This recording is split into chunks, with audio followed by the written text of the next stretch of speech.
Bandwidth for Changelog is provided by Fastly. Learn more at fastly.com. We move fast and fix things here at Changelog because of Rollbar. Check them out at rollbar.com. And we're hosted on Linode Cloud servers. Head to linode.com/changelog.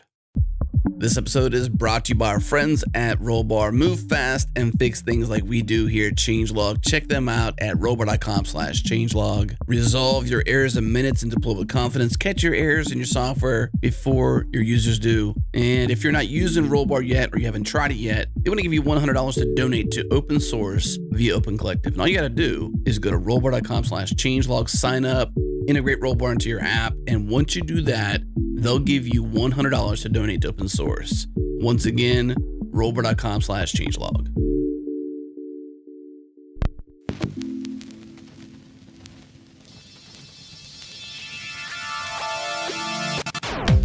Welcome to JS Party, a weekly celebration of JavaScript and the web. Tune in live on Thursdays at 1 p.m. Eastern, 10 a.m. Pacific at changelog.com/live. Join the community and Slack with us in real time during the show at changelog.com/community. Follow us on Twitter. We're at JSPartyFM.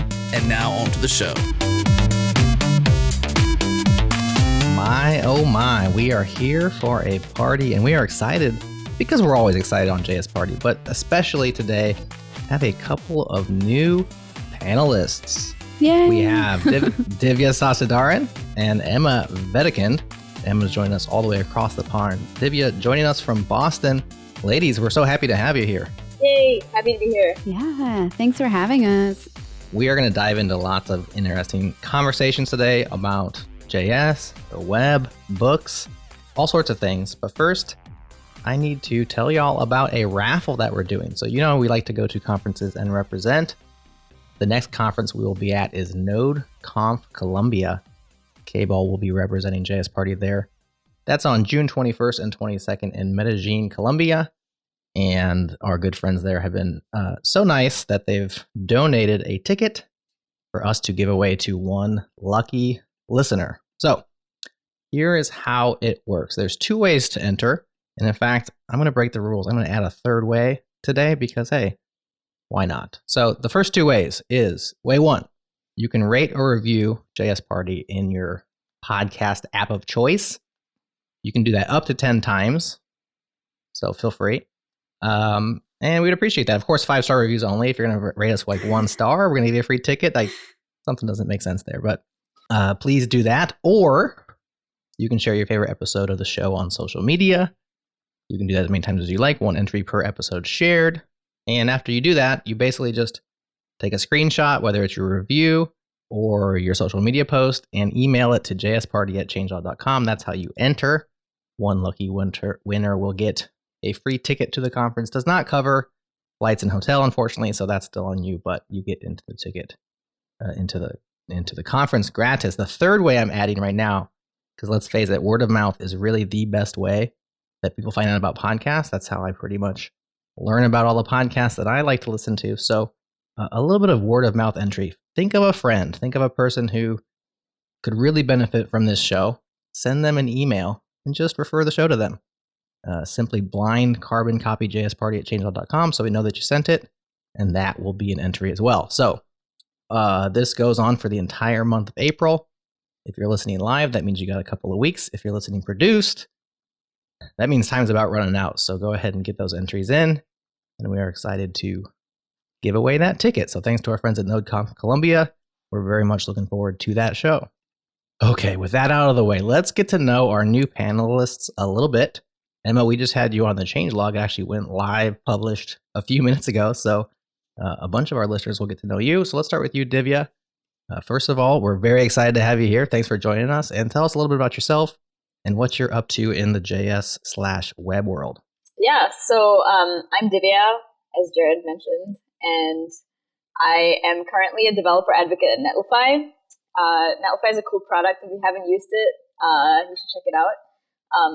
And essentially what I do is I travel a lot, go to conferences, talk about Netlify, mostly about Vue, actually.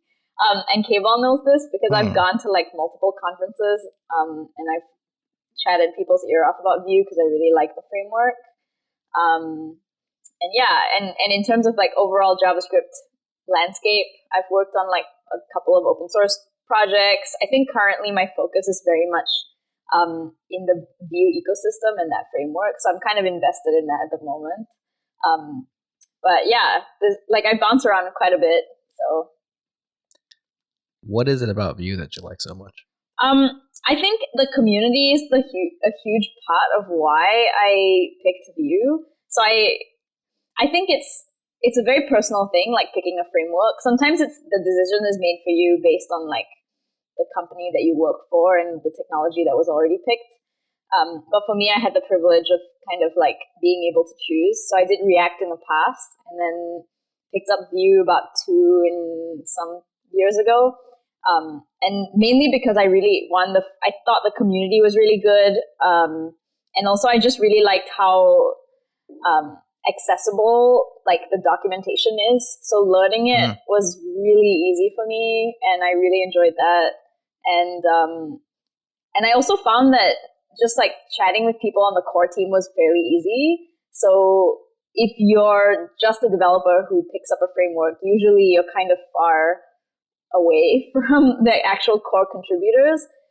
But I felt with Vue, it's really easy for you to get to know people who actually work on Vue, and they're more than happy to help you if you want to contribute or be an active like member of the community, whether that be educating, talking at conferences, and so on. And so that kind of drew me in, and I'm kind of hooked at the moment. So hooked. Sorry. Yeah. Good one. So very cool. Definitely excited to have you on board, and you may know Divya online as Short Div. I've always loved that handle. Also, as Robert Tables is mentioning in the chat room, both of you are on the Heroines of JavaScript card set, which is a very cool thing where you almost look like superheroes as your avatars, which is quite an honor, I'm sure. That's awesome. Yeah. Yeah, that was a really fun project that Jen Looper championed, and yeah, I'm actually hoping more cards get made because I'm like it's currently a subset, and I'm like there's so many more people. Right. But yeah, maybe we can do extension packs, which would be really neat. That would be a sweet idea. Very cool, Divya. Well, Emma, how about yourself? We, like I said, we have you on the changelog. So if you want to go super deep into what Emma is up to, listen to that episode. We'll link it in the show notes. But from your own mouth, what are you up to in the web world and JavaScript? So yeah, hi, I'm Emma. And just a quick comment, Divya. I actually was just tweeting about Netlify and how great the platform is today. So like super cool that you get to work on it because I'm thrilled with the whole experience there. So yeah, I work at LogMeIn currently. I'm a UX designer. Oh my gosh, it's late at night now. I'm a UX engineer, which essentially is a hybrid software engineer, and I have some skill set as like a UX in the UX world and the visual design world. But my primary function is like software engineering on the front end side. I also kind of created this little open source project called Coding Coach, where we are really trying to connect mentors and mentees globally and do it for free. So feel free to check that out as well. And what else am I doing? I'm doing lots of miscellaneous things. But in my spare time, I am a proud cat mother, which you would know if you follow me on Twitter. I only tweet about cats and other things. And yeah, you feel free to listen to my other podcasts. I don't want to hijack this episode, but yeah, it's really nice to be back, and I'm looking forward to chat with you both. Well, one thing we didn't talk about on the changelog was your cat motherhood. So maybe expand on that. Tell us how many, you got a lot of cats? I wish I had a lot of cats. So when I moved down to Texas after I graduated college for my first job, I was already a kind of a crazy cat lady. And then so they had this thing called Kitty Palooza in Austin. And it was basically like you walk into a room full of kittens, which is like my biggest dream. And you just get to go and like pick one and you're like, that one, I want that one. And you just take them home and like, it's beautiful. So I first adopted Luna, the all white cat that you see. And then I gave her a sister because I was traveling a lot at that point back and forth to Germany. So I got her a sister. And then when I moved over here, they packed up their catnip and came with me. Very good, very good. Well, K-Ball has posted into the chat room. By the way, if you're not listening live, hey, why don't you? We're at changelog.com/live. We record it every Thursday around the lunch hour U.S. times, as Emma mentioned, quite late there in Germany. But we have a live chat room that we love to participate with. K-Ball has posted the Heroines of JavaScript trading card set. There's a pack of 20. So if you have no idea what we're talking about, click open the show notes, check those out. They are very cool. It gets me thinking a little bit. I'm going to throw a curveball at y'all because I didn't put this in the document. So be ready. But thinking about superheroes and JavaScript. First of all, it's very cool that we just have these concepts. I love kind of the crossovers and that idea. But there is something about programming and writing software, making websites, etc., that does give you a little bit of superpowers in the sense of being able to accomplish a lot with a little. So a curveball question for each of you is what are some ways that software has benefited your life in a way that was almost like you have a superpower that other people do not have, or that people wish they could do that thing? I know I've done a few things where to me it seems second nature, and someone's like, how the heck? Because they don't have these superpowers that software affords to us. Any thoughts on things that you've done or software you've written or used that have quote unquote given you superpowers? Yeah. So I think one thing software has provided me with is a large sense of empathy, both for mostly for users, right? So it's very easy to look at a piece of software and make assumptions about how we think people will interact with them. But everyone has a different life experience, and we can't make these assumptions. Just because I use it one way doesn't mean it's intuitive for someone else. So I think bringing that sense of empathy into everything that I do, whether that's blogging or creating an accessible UI, making sure your colors meet that color contrast, making sure that, you can navigate a page with just a keyboard, those kind of things, I think will make you a better person, but also a better programmer. Very good. Divya, how about yourself? I feel like mine is not as profound because mine is mainly like, I think the ability to remove pop-ups from the web inspector. Oh, yes. It's like a skill that I found a lot of my friends and family are like, how did you know how to do that? And I'm like, it's just, and I've tried to teach that skill, but it's really hard for people to just like have the confidence to do that. So I tend to just like, if I'm at like my parents' house or with friends and they're like, oh, these pop-ups, I'll be like, here, I'll help you with them. And that's like kind of a skill I use a lot. So it's not, I mean, people do ask like, can you build me a website? But I feel like this particular skill has been used like quite liberally. You want to come hang out with my family? Yeah, seriously. I mean, like, I think all of us have the experience of being like the de facto tech support for your family if you're the technical person, assuming no one else, like none of your siblings or any other extended family knows how to use computers. So I have, in general, I'm usually the person that they're like, can you fix this?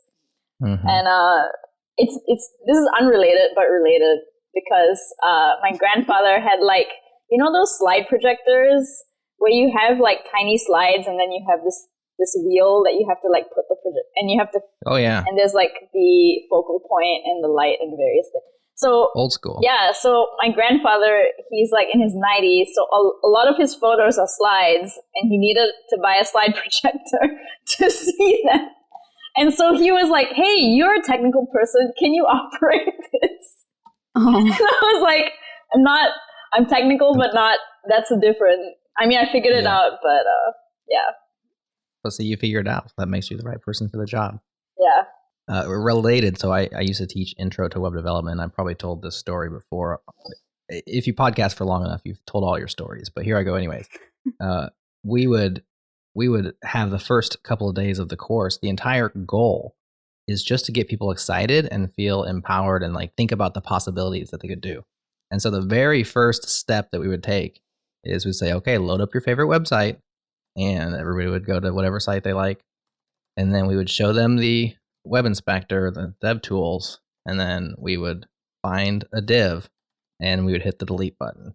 And then we would just delete. And just, I mean, that's the mind-blowing moment. Like, holy cow, I have control over this thing. It's not, take it as it is. It's here's some content, here's some stuff. Now it's in your browser. It's under your control. And people like you, Divya, where you show people how to delete a pop-up and their mind is blown. Very much a mind-blowing experience to those who just never had that exposure before to realize that they can do this. So definitely an eye-opener. Yeah, I think also just going back to your question, just I mean, I don't know if this is unique to software, but as someone who's only done this, it's just the ability to problem solve that I find has been applicable to so many different areas of my life. So like this example of working with gadgets, like just the step-by-step process of like debugging can be applied to real-world problems, which I've noticed. At least I'm going to use my family as an example. But as the one software engineer, I found that this is a unique thing that I have. And I'm not sure if it's because of the trade or field that I'm in, or if it's like, unique to being a software developer. But I found just the ability to, like the fact that I'm used to debugging and just being frustrated about not knowing something and having to go through and churn to figure out the solution. Yeah, I think the tenacity and determination. Like, if anything, that's what like software taught me a little. Yeah. That reminds me of like, I was getting ready the other morning and I was like, how can I optimize like my morning routine so that I reduce the runtime of this?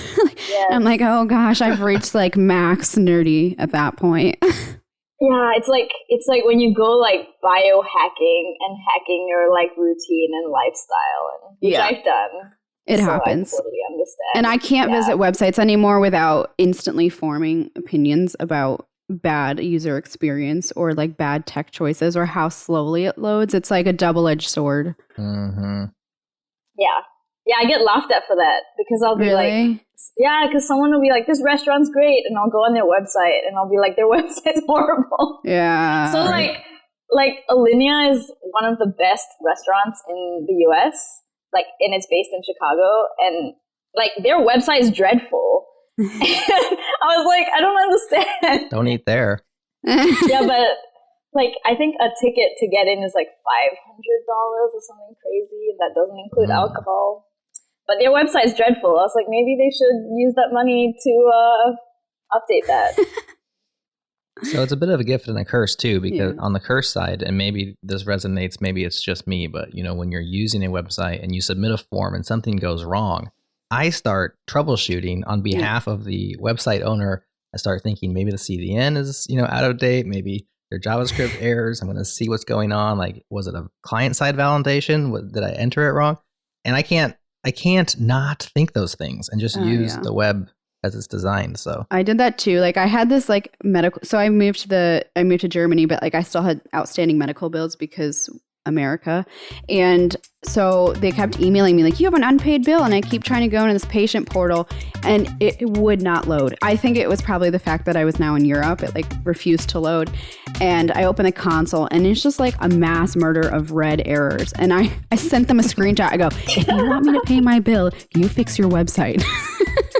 It didn't sit kindly with them. I ended up paying it, but so I felt good at the moment. Oh yeah, I did.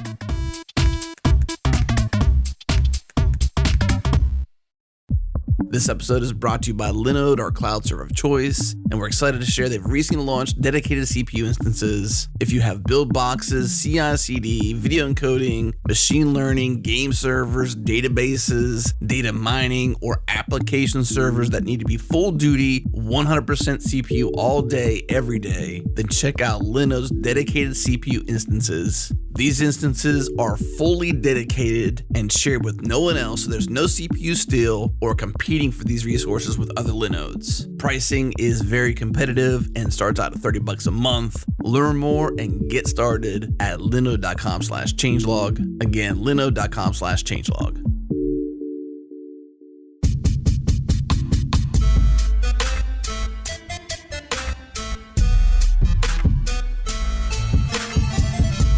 right, for the rest of the show, we thought it would be fun to talk about whatever it is that Divya and Emma would like to talk about, kind of as our guests of honor, our new panelists. Just open up conversation about things that you find interesting or important or just are at the top of mind and go from there. So we're going to start with Divya. What would you like to talk about today? Yeah, so one of the things that's top of mind for me always is this idea of how to stay up to date with JavaScript and like the web. So I get asked this a lot. I talk about this a lot with people, just not formally, more informally in conversations. And that's like, there are times where I feel like I'm totally up to date and there are times where I'm not. And it's kind of this battle where you're like, oh my gosh, I don't know what's happening. And someone is talking about, like, for example, I'm still like super behind on the GraphQL and TypeScript train. And I feel like I must be a developer or something. There's always this sense of like FOMO, like, oh man, yes, I'm just not up to date with this. And I've been told so many times like, oh, GraphQL will like convert you from like traditional REST, and TypeScript is the same. Like you can't go back to not using types and so on. And yeah, and for me, like I have to always balance this like what I want to learn, what I have to learn, and like what I should learn. The should is kind of relative. It's like the should is just whatever. It's basically what you want to learn. So that's kind of like, if anything, I always prioritize what I need to learn, like, because that's usually like your job requires it, or something, a pressing project requires you to be up to speed on something. What you want to learn is like very much whatever time you have, which like feeds into social time and family time and everything like that. And so, yeah, it's kind of like a battle of like, just like like how to balance expectations and also make sure that you're not fully spending all of your time just doing development work. Because I think this is a segue, but for me, it's really important to have a balance. And because it makes me a better developer. So if I'm always developing, it makes me a shittier developer because I just burn out quickly. Mm-hmm. So yeah, that's like something that I think about. No, I fully agree with that, because I know that there are people who can just sit there and, code for, from the time they wake up until the time to go to sleep. Like my husband's a perfect example of that. But I personally, like my brain shuts off. I'm with you on that. And it's funny because GraphQL is one of those things that like I can fidget around with it in Gatsby, because Gatsby uses it for like querying for blog posts and whatnot. But like ask me a GraphQL question and I just clam up. Like, I have no idea. Like it's one of those skills too I've been meaning to learn for so long. But it's a good point. It's like, how do you prioritize what's important? And also, how do we determine what's important? Like, is it just based off of like the publicity these things are getting on the internet? It's kind of like, I don't know. It's hard. I'm over here nodding along. These are questions and topics that we think about often, and we're faced with them quite a bit around changelog because we are always helping other people keep up with the new things in the industry. So we feel the FOMO. One of our old sayings is we face our imposter syndrome, so you don't have to, because lots of times we're talking with people about the new hotness and we don't feel like we know anything about it. And so at the end of the day, we do have to pick and choose, because there's so much out there now. There's so much open source. There's so many different areas of interest in programming and software development that, you have to pick your battles and you have to decide, is this a fad or is this going to stick around? Like, is this a paradigm shift or just a fad? Yeah. And lots of times procrastination can help you out there, which is one of my greatest skills is putting things off, because the thing about a fad is, it stands for a day. So fads come and go. And so sometimes the longevity and the perseverance of a particular idea or technology will eventually convince you that, okay, this is not going away. This is worth me investing my time in. Yeah. Besides that, my advice that I try to take is find a community of people that you respect in the space, that are tracking it either closer than you are, or maybe are a little slightly more bleeding you edge you are in any particular area, and then follow their lead. Don't feel like you have to forge all paths. You can find people who are good at a certain thing and say, well, I'm going to follow this person because I trust their opinion. How do y'all decide, hey, GraphQL's it's time for me to go deep into it, or I'm going to pass on this framework, or what are some of the decision making techniques that you use to make these kind of decisions? Yeah, I think I had to be okay with the fact that I wasn't going to learn everything. Like it's like we live in that nonstop, what is it called, an infinity pool, where like every time you scroll up, there's something new coming out. And one of those things for me was RxJS. Like I struggled so hard to understand observables. Like, I don't know. I mean, Ben Lesh offered to help and I was just like, no, like I'm unhelpable. It was one of those battles. I was like, I'm not going to beat myself up over it. I don't have a practical use case for it. So for right now, it's one of those things I'm choosing to let go. And you had also mentioned procrastination, which we hear that word and there's this negative connotation with like, oh, well, you're slacking off. But when you procrastinate intentionally, you actually give your brain room to breathe and kind of sort out some of those like puzzles subconsciously about like, this is what I'm doing with my first talk that I'm giving in 2 weeks at React.js Girls London. Like I've created kind of a scaffold for it, but I'm intentionally procrastinating because like your brain will subconsciously work out some of these kinks in your mind. And when you actually sit down to work on something, it's a lot more clear. So in terms of like picking new things to learn, I struggle with this a lot because now that I'm in this role where I'm kind of self-directed with my learning, I find it really hard. Like I have a backlog of items that I'm like mediocre in skill set wise. And I'm like, well, which one do I prioritize first? And I wish I had a better answer than like, it kind of just depends on what I'm feeling because I never force myself to learn something. Like I'm not mentally in a good state to be learning something, or if I don't want to sit down and like learn a specific skill, like I won't force myself because I'll burn out. So it's kind of just like whatever I'm feeling at the moment, which is a terrible answer. I do something similar too, which is that I base it on how I feel, because I think learning is very tied directly to like your mood, at least for me. And so if I'm in the right mood for learning and I'm open, then I learn much faster versus like when you hit a wall and you're trying to force yourself to do something, which is like, so there are times where I feel like I should know something. So like a couple of years ago, I was like, I should learn GraphQL. And then I kept trying to learn it. And then I think just the schemas, like the queries, mutations, all of that, like I kept being like, this is weird. And it is, because it's a huge shift from like traditional REST API. And so, like I wasn't in the proper mindset for learning. And so like I learned nothing. And also I think it's general excitement. So if I'm invested in a technology, or if I feel like the reason for me to learn it is like valid, then I'll learn it. So for example, I've been like, I really like working on my own with like WebGL just for fun, just because I think it's like weird and interesting. And it's difficult because graphics on the web is hard. But at the same time, I think I was really keen on learning it just because I found so many use cases where I was like, oh, there's maps and there's data visualization and there's like animation. There's so many different use cases. And so because I saw direct application, I felt more compelled to learn that thing. And so like I picked up shaders, which is really hard.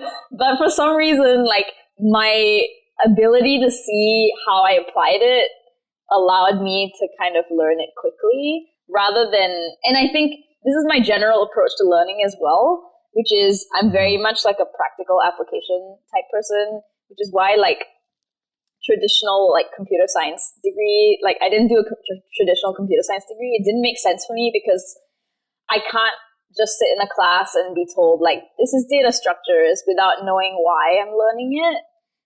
So I think for me, my learning is the reverse, where I like see an actual application and then I learn like the actual theory behind it, and like dig deeper as I go. But again, it's all tied, like what Emma was saying, to my general interest in whether I care.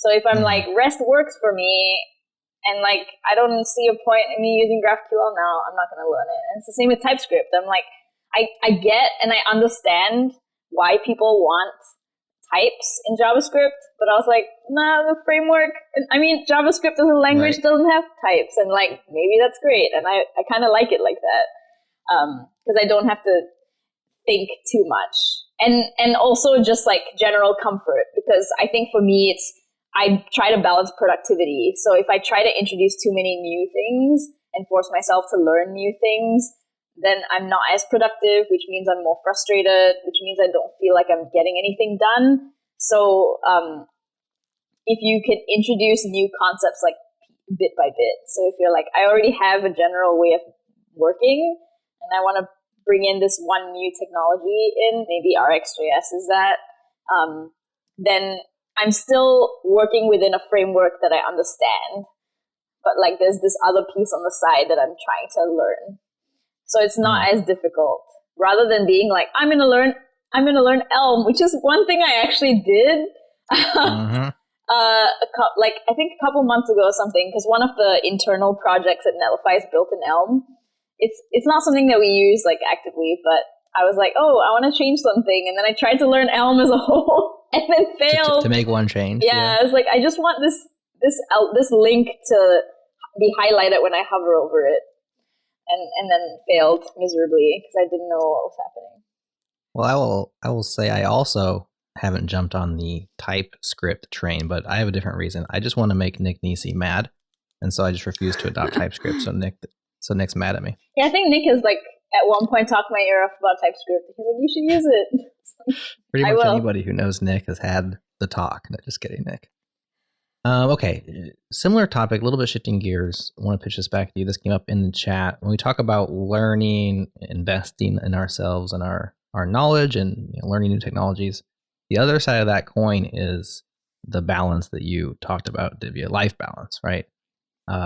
That's why so many of these new job requirements in the software ecosystem aren't really the best, because they require a certain amount of privilege or availability that some people lack because of their life circumstances, such as you must be doing open source in your free time. You have to have a good, portfolio of side projects. If you don't code after work, then you don't care about software. Well, how do you balance the two? On one side, you want to learn and invest and advance both your personal career as well as the community and really the ecosystem of software that we work in. On the other side, we have lives. How do you maintain that balance? So for me, it's I time box myself. So I know, like, I work remotely. Netlify is based in San Francisco, and so that's like Pacific time, and I'm on Eastern time in Boston. And for me, it's really important to time box, like to be like, I'm going to be working from these hours, and then not answer messages or do any work outside of those hours. Just because I think if you work remotely, it's really easy for work to bleed into your life. And especially if I'm working with it's 3 hours of a time difference. I'm sure Emma's time difference is crazier. But yeah, it's really easy for you to just like have work to do work while you're having dinner and like not being engaged with or not actually like investing in your social life. Which honestly, like I've mentioned this earlier, but to me, it drives me insane if I don't have that balance, because I just, like Emma was mentioning, like I burn out as well, because I'm like, I take the time, like similar to the procrastinating intentionally thing. I need the time out from work to be refreshed, to come back and be effective as a developer. And like sometimes, so that means like not doing development things and doing other things, hanging out with friends, like just anything. Yeah, I love that. I to the same tune, I love time boxing things because it's easy to let things, creep up in scope, right? But if you kind of set that limit on yourself, it's a little bit easier. Plus, it's almost like an internal challenge of like, can I accomplish this task in 30 or 45 minutes? But you've got to disable notifications. Like, so last weekend, I wanted to try this really fun experiment. And so I literally deleted everything off my phone except for like the phone app, because I don't think you can actually delete that. And so I was like, I'm going to delete everything. And I am just going to try to knock out all these tasks that I have to do. And I'm not even kidding. Like my productivity skyrocketed. Like this is going to sound like totally unbelievable. I finished 3 books, 2 of which I had already started, but I did read 1 in full. And I wrote 2 blog posts, and I mean, like it was unbelievable. And I'm like, holy crap! Like I spend way too much time on the internet. This is like a legitimate problem. In terms of work, though, so I also work with people on the West Coast, so it's like Santa Barbara time, and that's a 9-hour time difference. And so we can often have meetings pretty late at night, like 6 or 7.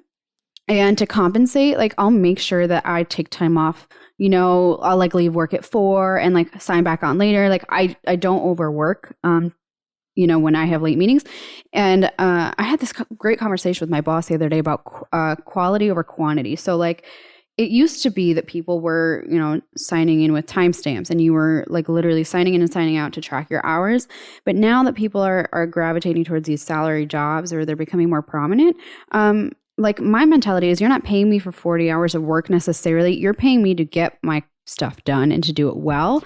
And if that takes me 32 or 35 hours, like I'll use the remaining time to develop my skills, right? So for me, it's about quality over quantity.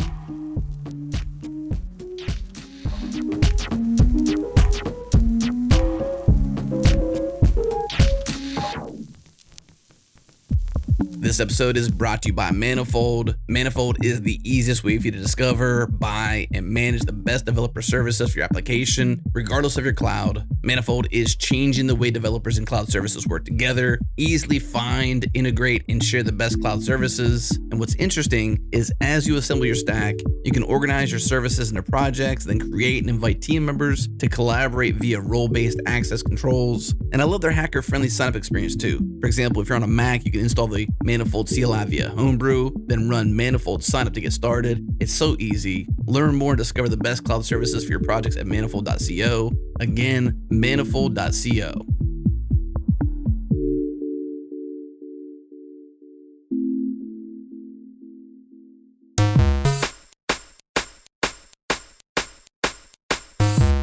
And we're back from a break. And I don't normally even reference the breaks, but I will say another pitch for the live show.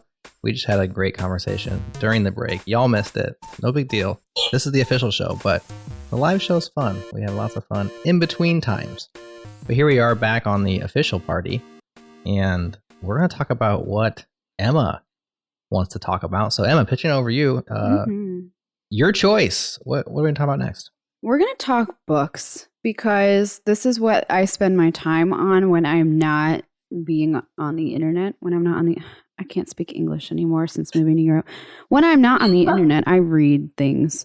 So we're talking books. We are going to talk... we can talk a little bit about some technical books that are useful, but I think that the ones that have really impacted my career and my self-growth have been not technical. And I think that as JavaScript developers, we can all benefit from a little bit of like career coaching.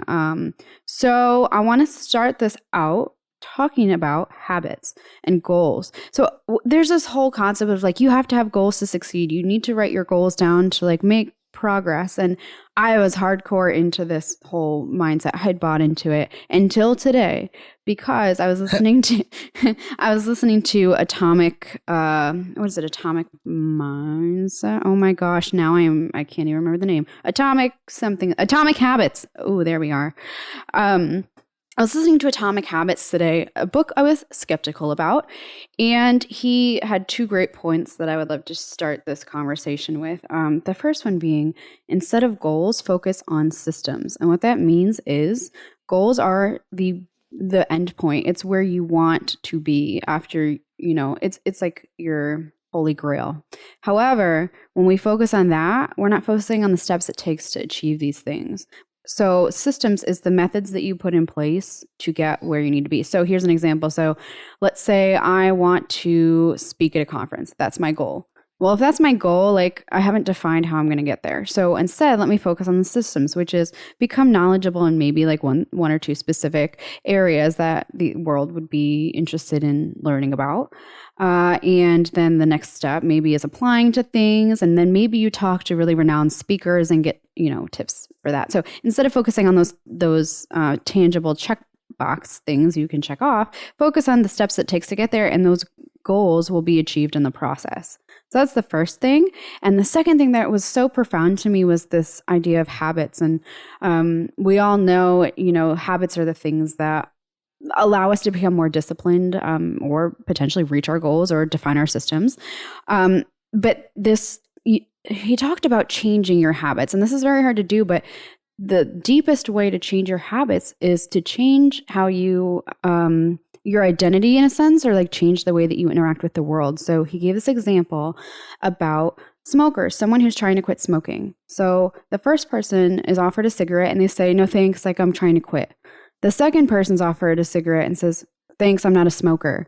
And it like blew my mind, because it's like, oh my gosh, it's a mindset shift. So like when you're struggling with it to learn a concept, right? Instead of saying like, oh, I'm learning JavaScript or I'm learning how to code, it's like, change your identity and say, no, I'm a programmer. Like, no, like I'm a JavaScript engineer. And like, it'll change the way that you learn. I like that idea. I'm going to give that a try. I have to think of a context in which I can try that out and then report back how it works. So then a system is kind of just like, is it the action items in order for you to reach a goal? Yeah, I guess it's kind of like more, and I had just started listening to this, and to be honest, I didn't like the word systems because I didn't feel like it properly encapsulated like the idea behind it. But yeah, I would say that instead of like one be all end all goal, it's kind of like the things that you're going to change in your life to better, to put yourself on a better trajectory towards achieving it. So focus on the path, like the trajectory, point yourself at those kind of, point yourself in the position of the goal or the direction of the goal. That's similar to like OKRs, or objective and key results, which is something that like I've been doing at work a lot, which is just this idea of it's really easy for you to create a goal, which is like, for example, if you're working in a company, you're like, I want to, or you're, let's give it an example of a blog, because that's easier. So you have a blog and you're like, I want to, whatever, like I want this blog to be super popular, which is like a general goal. Or if I want to grow the traffic by like 25% or something, that's a general goal, but like that doesn't give you steps in terms of how to get there. And so like the idea of like objectives and key results is just like trying to pin down specifically what you want, like the various things to do in order to get to that goal. Yeah. So like being as granular as possible, which I think is similar to like this idea of systems, but systems seems like you said like that mindset shift where you kind of position yourself. Yes. Yeah. Yeah. And I think I see this all the time. I've seen people, I don't know about you, Divya, but like people on the internet will say, I want to gain this many followers by this date. And I'm like, no, you have it all wrong. Like, because when you focus on numbers, whether that's followers, whether that's losing weight, you set yourself up for failure and just not necessarily failure, but disappointment in the long term, right? You'll reach those milestones and then like you're just unfulfilled by the end of it. When instead you should start with why. And this is another great book I recommend by Simon Sinek. Start with why. Why do you want to do these things? Like, why do I want to gain followers? Well, I want to share my blog post knowledge with the world and focus on that, right? Write blogs that you're passionate about and find topics you enjoy.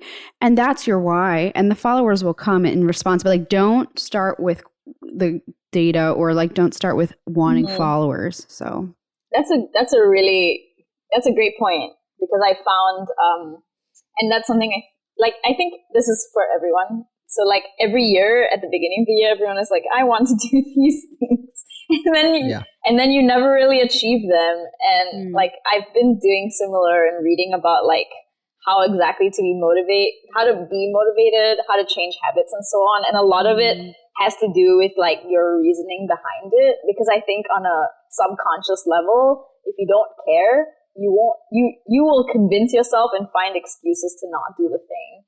But if you make if you really nail down the core reason to why you want to do something, and then that becomes your belief, like a core belief of like, this is something I really want, then that's like already most of the motivation for you to do something.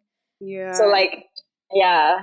I think too, going back to this discussion about what it means to be great, I think the book is called The Outliers, and they discuss the fact that these people who are typically deemed great, like there's a plethora of failures, what we quote unquote would say are failures, not necessarily bad things, but they're learning experiences, and they teach you how to find the right trajectory.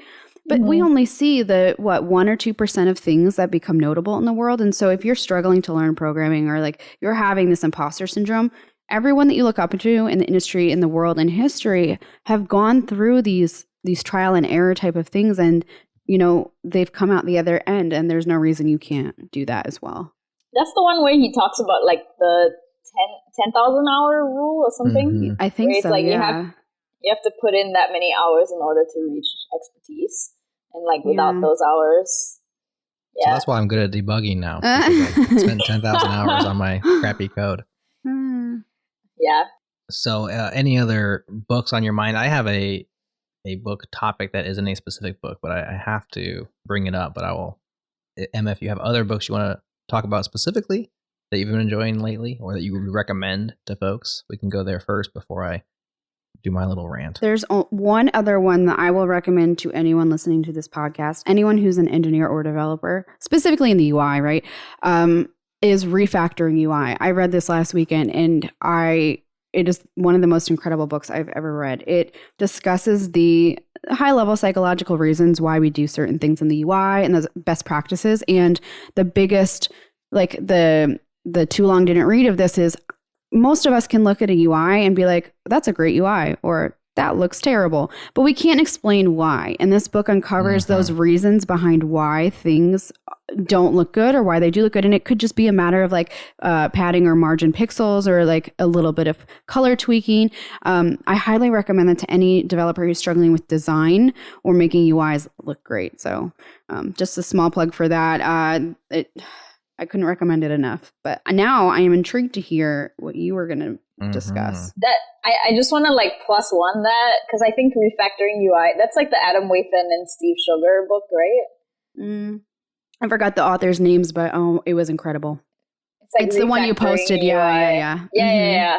So yeah, it's excellent. Just for a lot of people who don't consider themselves designers, or like don't actually know a lot and want to learn more. I think it's such a great. Yeah, it's so good. I'm watching a lot of book recommendations flying into the chat room, and this makes me have an idea. We need some kind of a changelog book club thing. I don't know what that would look like, but that would be lots of fun. So we could all read a book and discuss. Like a Goodreads. Yeah. Goodreads for developers. I don't like Goodreads. That's a whole other podcast topic. We'll start our own bookshelf. Well, let me tell you about this new thing that I've recently found. And I should preface this and say, these folks are not a sponsor. This is going to sound a lot like a sponsor read, but it's not. This is me actually just gushing to a certain degree. I want them as sponsors because I've been using their service for only a couple weeks now, but I'm very much in love. And it is Blinkist. So Blinkist is a service for people like myself who would love to read lots of books and gets recommended lots of books. But going back to that life balance, I actually don't have the time to read the books, and I'm not going to make the time. I just know myself. Like I'm settled. I know I'm not going to read them. So this is a great service for books that you like to read, but you just know deep down you're never actually going to get around to it. It is an app and a website. It's a commercial service where they will read the books for you and break down the books into summarized chunks. Now, I know for some book lovers, this is like anathema, but especially for nonfiction, especially for business books and for self-help style books, where let's face it, a lot of these books have like one, maybe tops 5 good ideas, right, in the book, and the rest is they had to meet their page minimum kind of stuff, or stories, and that's all well and good, but takeaways. You can usually summarize a takeaway of a good book, a good business book, with like, here are 3 things that will change your business or your life, but you didn't actually have to read the rest. So Blinkist is super cool because they will break down and they will actually write, they call them blinks, and they read it and summarize it into maybe between 8 and 12, what they call blinks, which are like 2-minute reads. And they'll also do it in audio. So you can listen to the summary of a book in about 15 minutes. And it's spectacular if you're a busy person like myself, and specifically for self-help and business books. There's history on there as well. I have loaded up to read the Albert Einstein documentary from Walter Isaacson. I got a feeling it's not going to be the same for that, because a lot of the details about people's lives are the interesting part. So it kind of sucks some of the joy out of books, but it also just distills it down. Yeah. And I love it. I think that's really cool. And I think that's great for people who don't have time. I personally am one of those people, like, I have the Pokemon mentality of like, I got to read them all. And I have this like internal, like, challenge with myself because I'm a little bit psychotic when it comes to reading things. But I think it's a great alternative. I haven't used the service, but I'm definitely going to check it out now. That sounds really cool. Let me just list off the books that I've quote unquote read. This is one of the struggles. Like, what do you say about that book? I've read it. I've heard a summary of it. That's true. So far, I've gone with a book that I didn't read, but that I know about. But since I've been on the service, which is like 2 weeks, Nassim Taleb's Skin in the Game, How to Win Friends and Influence People, Never Split the Difference, which is all about negotiating, Rich Dad, Poor Dad, about real estate, The 7 Habits of Highly Effective People, The Bully Pulpit, Anti-Fragile, another one by Taleb, Malcolm Gladwell's Blink. And I'm not a reader. I don't have time to read. But I got 15 minutes here or there.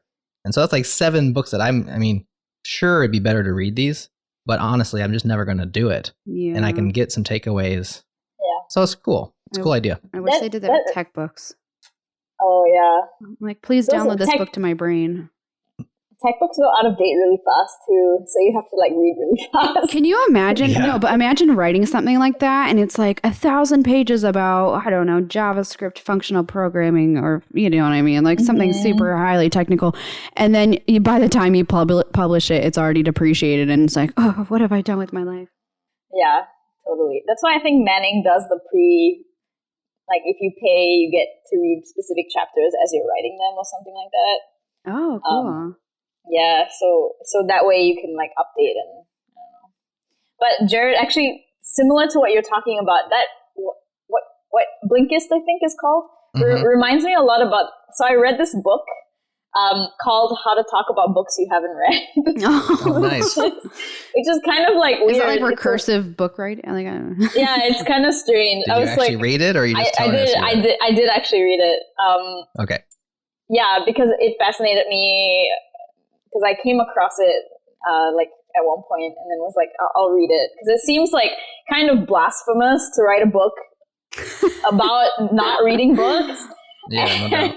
And it's kind of this idea of, like, I think it's a philosophical idea about books, because you read a book, but then a lot of the times you don't, like, the book now lives in your memory of what the book is, rather than, or like your interpretation of the ideas that the book talks about. And so when you talk about the book, you're kind of interpreting those ideas rather than like verbatim talking about what the book talks about. Yeah. And so it's just like, it's this idea. That's a cool idea. I never thought about it like that, but it's true. It's especially like if you're reading like a fiction book and you picture characters in your mind to be one way. It's like this is probably why certain people like love or hate a book, because it's also, we experience it in relation to the things that we've experienced in our personal lives. That's so cool. Yeah. And also I think he has a way of, so I think he's like a professor of like writing or literature or something. Professor of writing. And he has a way of demarcating like books in the sense that you were talking about, Jerod, which is he has this thing where he's like, SB is books I've skimmed, and then FB is books I've forgotten about, and then books I've heard about. So it's just like a way of you categorizing books in your brain, of being like, okay, because a lot of the times, like there are times where I've had full on conversations with people about books I have not read, but I've just known about it because of like its popular culture references, or it's something that I've learned from like the Cliff Notes version or something. And like I think a lot of times most people have not read books that they claim to have read. Probably. Because they're like, oh yeah, like this is what happens in the book. And then usually it's true because, you know, like I've not read Catcher in the Rye, but I kind of know what it's about, and I probably will never read it because it's more a book for like young adults. And I think the author would just, or the protagonist just irritates me because as an adult reading it, it's weird. But anyway. Lots of thoughts on books. Are there any books, let's close on this. We talked about a couple, Emma, that you recommend. These seem to be mostly around productivity and really ideas and those things, but specific software books that are kind of must reads. I will throw out a couple that I have read. Well, let me justify that. The second book, I haven't read the entire thing, but I read enough to get the main thrust of it, which is the first one's The Pragmatic Programmer, which is a spectacular book that every developer would do well to read. The second one, which is a classic, and this is the one that admittedly I'm actually looking at it on my bookshelf over there, and I read probably the first 5 or 6 chapters, and I got the gist and I moved on, which is The Mythical Man Month, which is a book which is spectacular and stands the test of time and can be summarized in a single sentence, which is 9 pregnant women can't have a baby in 1 month. I'll take that sentence and apply it to software development. Yeah. Oh, that's cool. Oh, wow. I love that. I got to read that. Can you post that in the Slack? Because I'm going to add it to my shelf. Yeah, I have a couple. You bet. I want to give a massive shout out to Kyle Simpson for his You Don't Know JavaScript series. He's known as Getify on Twitter, and he is one of the most prolific teachers I've found. He also has courses on front-end masters, so if you don't enjoy reading, like he does the same content on that platform, but all of his books are for free, which is incredible. If you can afford to donate to him, please do, because all his content is incredible. He explains JavaScript in depth using analogies that resonate, and it wasn't until he explained closures that I understood it. So his You Don't Know JavaScript series is incredible. There's also 2 more I want to recommend. One is Professional JavaScript for Web Developers. This one's quite a big book, and I've pieced through it, and I really enjoyed it. And the second one is more for beginners, I would say. It's called JavaScript and jQuery. And I only read the JavaScript portions of it, but they have an HTML and CSS one as well. And they use the most beautiful images and graphics to explain concepts like CSS selectors and whatnot. So the second book I recommend is Professional JavaScript for Web Developers. It's a big book, but I read through pieces of it and I really enjoyed it. But the third one is really beginner oriented. It's called JavaScript and jQuery, Interactive Front-End Web Development. And I read the JavaScript pieces out of this, and I loved it because they use these beautiful graphics to explain concepts. One being like scope and event delegation. They also have one for HTML and CSS. So it's extremely beginner friendly. Very good. Divya, how about yourself? So for me, one of the books that I come back to, which is kind of just the overarching, like, it talks about just like code quality and code in general, is Code Complete. And it's a book that I find myself coming back to very often. Just like when I think about the overarching philosophy of like decisions I make, just in a I mean, I think it uses like, it has like actual examples and so on, but there are some concepts that you can use across like whatever JavaScript framework or language that you're using. But I think it's just really interesting in terms of just like how to use specific software metaphors to explain ideas and like how to think about like systems. And I think I found it really useful. I've never read it cover to cover. I usually read it in sections where I'm like, oh, I want to read this particular section. And then, yeah, because it is a long read, but I think it's available online for free. Yeah. Nice. I have one last one I want to slip in before I forget it, and it's Design Patterns by, I can't say his name. It's Adi Osmani, I think. Highly recommend. He mentioned putting out a new version of that with the updated, JavaScript. I can't even remember, ECMAScript version. Highly recommend if you want to learn more about designing code in effective ways.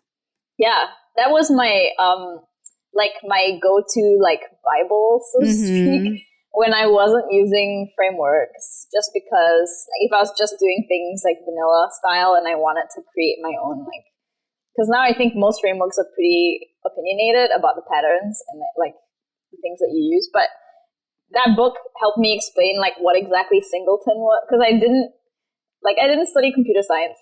So I was like, I don't know what a singleton is. And like, I think that was like a very clear example of like, because he explains what it is and then he shows you like a code sample of how exactly to implement the singleton pattern, which allowed me to understand what the singleton pattern was. And yeah, it's great. Very good. Well, we will link up all of these book recommendations as well as anything that we talked about that was relevant here on the show in the show notes. You know where those belong. That's our show for today. Hey, we hope you enjoy getting to know Emma and Divya. You'll be hearing a lot more from them in the not too distant future. Just want to remind you one last time to go ahead and try to enter for that free NodeConf Colombia ticket if you are in the area or would like to visit Medellin, Colombia, and hang out with K-Ball as well as a lot of awesome JavaScript developers.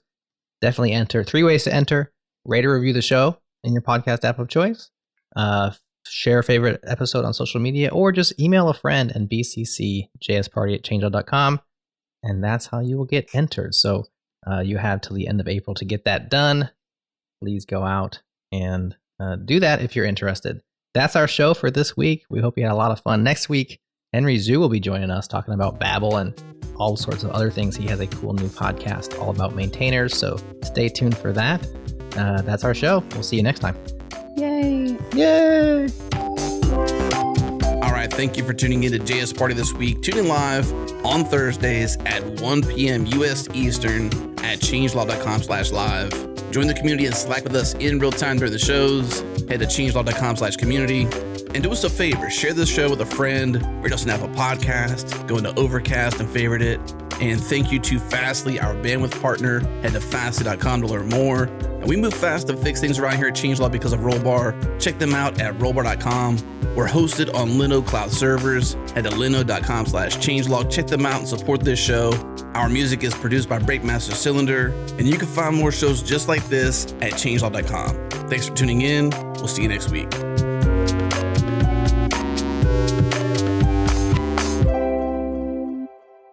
Because you've listened all the way to the end of the show, got a little preview here for you of our upcoming podcast called Brain Science. This podcast is for the curious. It explores the inner workings of the human brain to understand behavior change, habit formation, mental health, and the human condition. This show is hosted by myself, Adam Stakoviak, and my good friend Muriel Reese, a doctor in clinical psychology. It's brain science applied, not just how does the brain work, but how do we apply what we know about the brain to better our lives. Here we go. That applied brain science really stood out to me because I don't want it to just be data. I want you to go, how can this fit? What can I take away? Now, how am I going to change? And that sort of is where you come in more, and even some of the questions I want to ask you, what are some of the most challenging things working in the tech world when it comes to relationships? Probably the most important one is isolation. More and more of the world and companies are being, for good reasons, they're being okay with what they call distributed teams. Yeah. And that means that you and I, we work for the same company, but you work from your home office, I work from my home office. I might go into the office a couple times a week if I live local, but even if I live in San Francisco, I'm still probably a remote worker, even though I can hop in an Uber or hop on, the train or whatever and go into the office and be there in a half hour. But why waste the time? And this is where I would revisit what I want to talk about with resonance. And that whenever we're learning, no matter what thing, it's really helpful when we get feedback that's both immediate and specific. And so when you're by yourself and you don't have any interaction with other people, how can you get any feedback? I mean, you're losing most of the nonverbal communication, and you also don't have all of the voice inflections or facial expression. Have you ever tried to, be sad, feel sad, and smile at the same time? Try it. It's pretty hard. Right, because facial expression is exactly what's involved when it comes to empathy, which is relationships. I was reading a research article recently, And it talked about, how couples who are together a really long time end up sort of looking like each other. You ever heard that? Yeah. And so what they've looked at is when we actually empathize with other people, facial expression is really key within that.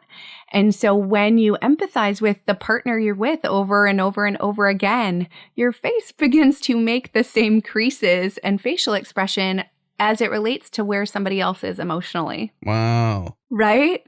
Say it is. So that's creepy. Well, this is sort of the hotbed when it comes to neuroscience these days, is mirror neurons. And these mirror neurons are what are involved with empathy. And so mirroring, meaning I get another person's emotional world. And so one of the research studies looked at Botox. And what they found is that Botox, because it actually assists in paralyzing facial muscles. Right. But then you can't contort your face, so you don't get wrinkles. But actually, levels of empathy go down. Right. Because your physical appearance can't reflect your inner appearance. You got it. And so when you're working in these remote locations, it might facilitate better work or more focus, and it allows people to be distributed and to capitalize on the talents across the country, right? Yeah. Wow. So that's like a treasure trove, in my opinion. Talking about in a scientific way, not just like, hey, this is my opinion. Yeah. About all the cons of that, because I think what we can do is still have remote work, but do it in more healthy ways. Because I've been self-employed remote worker since 2006. Now I'm a unique animal. I know that. My wife knows that. Right. And I'm fine with it. I'm a good human being, but I've got some flaws, and I'm willing to accept and share those to some degree. And I think the problem is we just lack maybe a more purposeful or intentional feedback loop. Yeah. Which I think is super important to being able to operate in this world in just good ways. I don't know, healthy ways is probably the best way to use in this show context, is healthy ways. One of the things that's fundamental, I would say, to being human is change, right? And so sometimes people come in and are really key in our life for a period of time, and then things change. Either we grow or they change in a different direction, and then the relationship changes or that feedback loop gets modified in some way. That isn't always a bad thing.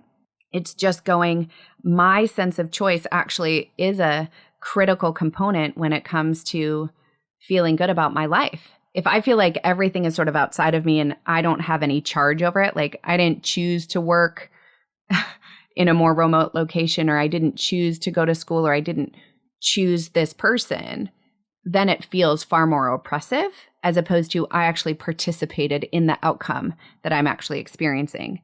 So I then also have more charge over whether or not I want to change it.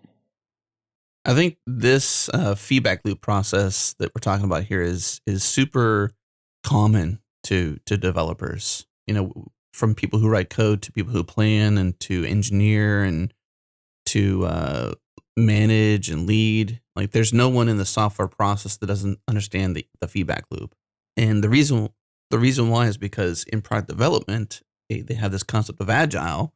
And basically it means you produce something, you put it out there, and you expect the feedback loop to happen in order to gain insights and course correction to then release another version of it that continually and iteratively becomes more and more improved. So this whole process in day-to-day work in software is normal. Mm-hmm. And I think it's interesting how it can apply to their lives and people's lives, to take the same importance of a feedback loop, for example, and apply it. Right. Well, so this is very much how it goes in relationship, which is why there is an importance when it comes to sort of things resonating. You ever walk into a room or an interaction with a couple other people and like something just feels wonky or off? You're like, I can't put my finger on it. But definitely been there. Right. Well, and so to be able to identify that in relationships and even go, wow, I'm experiencing this person in my world with the limited interactions that I have with them. It hasn't really resonated with me, and so I don't get good feedback. So now I'm going to be more defensive because I feel as though there's a threat. It doesn't necessarily mean the person is threatening. However, my brain is going to tell me, hey, we need to be more protective. Yeah. We need to do some strategies so that you're not fully exposed. One way I look at scenarios like this, I would say as of late, is because have you ever watched a TV show or a movie where the narration, the storytelling part of it, they expose a character in a certain light, and you may dislike that. They may be a villain or villainess, right? Sure. But the moment they turn the story to their backstory and why they are the way they are, or why they're acting the way they're acting, yes, you then kind of fall in love with them and you're almost rooting for them. Right. I feel like that's the same thing that happens day to day to our lives, is that, there are people who seem villainous or not for us, but we don't understand their backstory and why they are the way they are for us to have and employ that empathy that's required to have this dance, as you say, this iteration of relationship. We just assume they are who they are, and we project, our worst fears onto them, and they become true. Yes, you got it. This is why in the absence of, a face, I don't really get to engage with people in the same sort of humanness that we are all in. And so you're exactly right. I mean, over and over and over again, because you can identify and go, oh, that's why they're harsh. Or, I recently had an interaction. I had shared with someone that I was a competitive gymnastics coach for a number of years. And so somebody thought that my response to them when they were really struggling was kind of harsh. But they remembered that I had told them I was a coach for so long, and they're like, oh, this is just another side of her coming out. Right. And I'm not sure I prefer it, but I get it. And then it switched for their reaction, because then they're like, oh, wait, we're on the same team. She's not trying to oppress me or fight back against me. She actually is helping me, trying to get me to where I want to go. My wife and I, we've learned this concept of goodwill, right? Yeah. I can take your feedback or your criticisms in a different light if I know that you have goodwill for me. Yep. Meaning that you're not trying to harm me, that you are for me, not against me. And sometimes change, as we all know, is painful and can be painful. So sometimes the necessary feedback and or criticism that can influence that change can also be painful.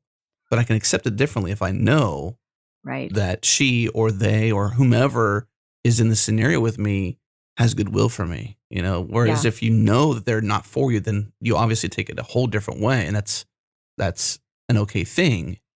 But we often are, in relationship with people that are giving us crucial feedback, and we need to have that kind of that lens. Like, it was significant in our marriage to understand, hey, I know there are times when you give me feedback, I am not happy about it, but I know you have goodwill for me. So therefore I calm down, I listen, I take that in and I process it, whatever, but I take it in a different way because I know that she's for me and not against me.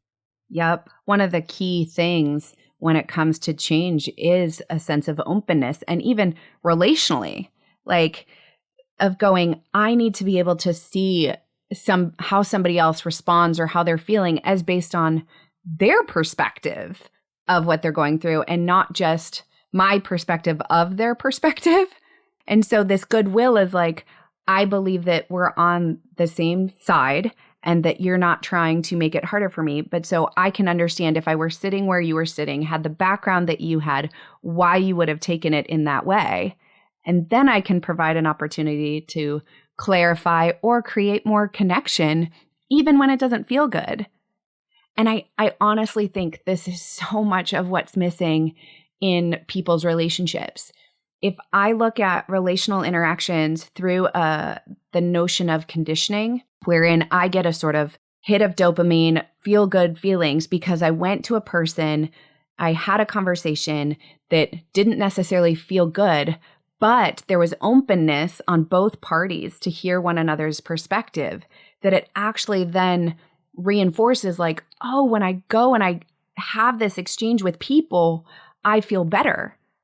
So now I'm going to go and engage with other people and get the feedback, even if I might not like the feedback, because now I'm buffered and I'm not alone in this, and somebody else sees my world. That's a preview of Brain Science. If you love where we're going with this, send us an email to get on the list to be notified the very moment this show gets released. Email us at editors@changelog.com. In the subject line, put in all caps, Brain Science with a couple bangs if you're really excited. You can also subscribe to our master feed to get all of our shows in one single feed. Head to changelog.com/master or search in your podcast app for Changelog Master. You'll find it. Subscribe, get all of our shows, and even those that only hit the master feed. Again, changelog.com/master.